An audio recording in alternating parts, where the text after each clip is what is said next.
지금 현재 투자하고 있는 팹들이 가동이 된다면 그 인력들 확보 전쟁이 진짜 심각해질 거예요. 인텔의 로비력이라는 것은 상상을 초월합니다. 반도체 부품사, 그리고 1차 벤더도 아니고 2차 또는 3차 벤더들이 많이 참가를 하는 행사기 때문에 반도체 업자들의 행사에 가깝지만 B2B 사이즈들이 워낙 크기 때문에, 그리고 여기 있는 모든 회사들이 사실 전체 반도체 공급망에서 굉장히 중요한 위치들을 차지하고 있는 회사들이기 때문에 반도체 업계 차원에서는 굉장히 중요한 행사라고 할 수 있고요. 한국 같은 경우만 해도 상장사들이 굉장히 많아요.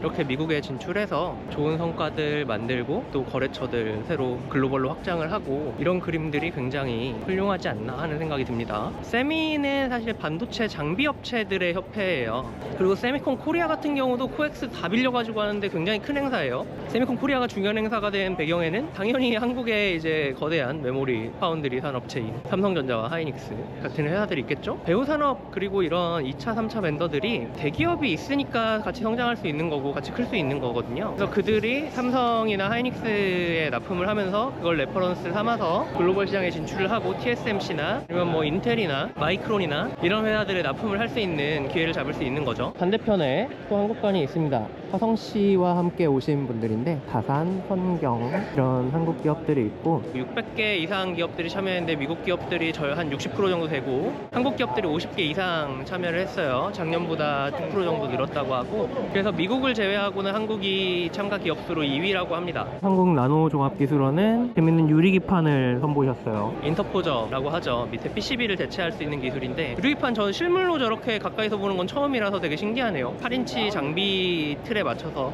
동그랗게 만드신 형태의 유리기판이었습니다. 이런 한국 기업들 인갓이 엄청난데? 얘가 반도체 웨이퍼를 만드는 인갓입니다. 실리콘을 이렇게 막 돌려가지고 동그랗게 만든 다음에 얘를 이렇게 잘라요. 이런 원판을 만드는 겁니다. 얘는 12인치 웨이퍼 원판이죠. 크고 아름답습니다. 여기 보면 애리조나 주정부와 피닉스 시가 같이 와서 부스를 꾸며놨는데, 애리조나 피닉스에는 TSMC와 인텔이 팹을 확장하고 있죠. 주정부 차원의 지원을 하겠다 그런 의미로서 부스를 연 것인데, 반도체는 좀 전략산업이기 때문에 한 회사가 진출하고 공장을 짓고 여기서 공급을 하겠다 만들겠다 한다고 되는 게 아니거든요. 좀 정부 차원의 그리고 시 차원의 다양한 제도적인 인프라적인 지원들이 있어야지 가능한 것이고, 여기에는 인재 공급도 함께 포함이 됩니다. 애리조나 스테이트 유니버시티 ASU 같은 경우 굉장히 유명하죠. 산학 협력을 통해서 애초에 학부 과정부터 취업을 염두에 두고 인재들을 키우고 공급을 하는 시스템들을 갖추고 있고, 반도체 파운드리를 영입한다는 것 자체가 국가적 또는 주 차원 또는 시 차원의 전략 사업이기 때문에 시나 주에서 적극적으로 지원을 하겠다라는 의지를 보이고 있는 것이고, 노동 인력이 그냥 단순 근로자가 아닌 고급 인력이어야 하기 때문에 지금 칩세트로 이제 삼성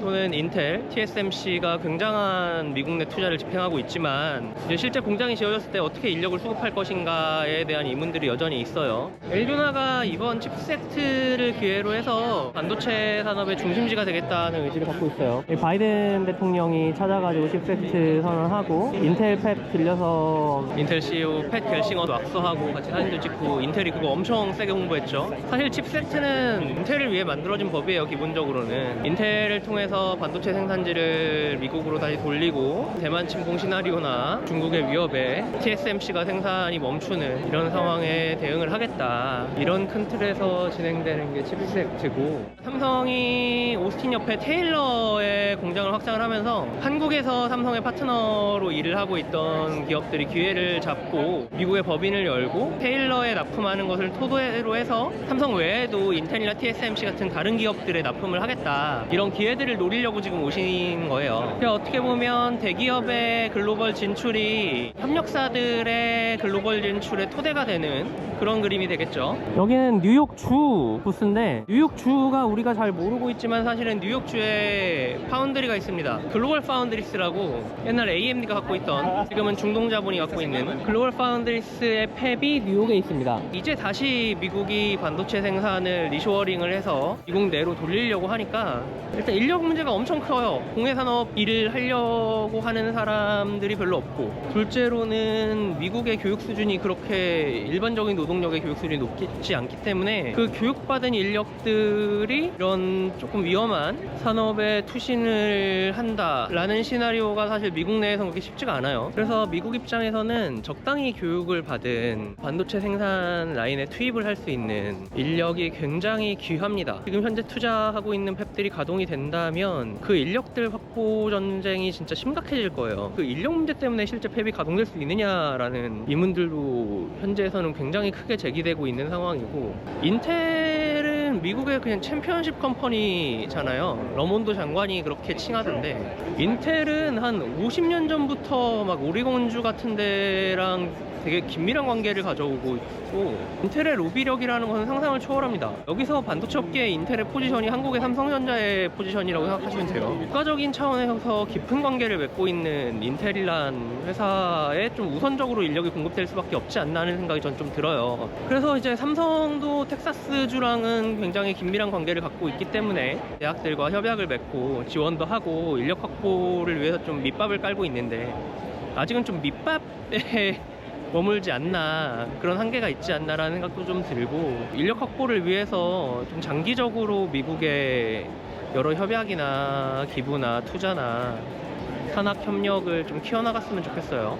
반도체 같은 초정밀 산업은 사실 현장 엔지니어의 숙련도에 따라서 수율 차이가 좀 어마어마하게 납니다. 지금 뭐 삼성이 좀 수율 문제 때문에 3나노에서 어려움을 겪고 있는 걸로 알려져 있는데, 산학협력을 삼성이 추진하고 있는 규모가 미국 내에서 우리가 경쟁해야 하는 상대들에 비해서는 너무 좀 미미해요. 주정부가 됐든 시가 됐든 정부 차원 로비도 조금 확장을 했으면 좋겠어요. 이제 로비라는 얘기가 되게 한국에서는 부정적으로 인식이 돼 있고, 저도 그렇게 생각하지만 미국에서는 로비가 합법이지 않습니까? 합법적인 영역에서 로비를 펼쳐야지 그 후발주자 입장에서 좀 따라잡을 수 있지가 않을까, 이런 생각이 많이 들어요.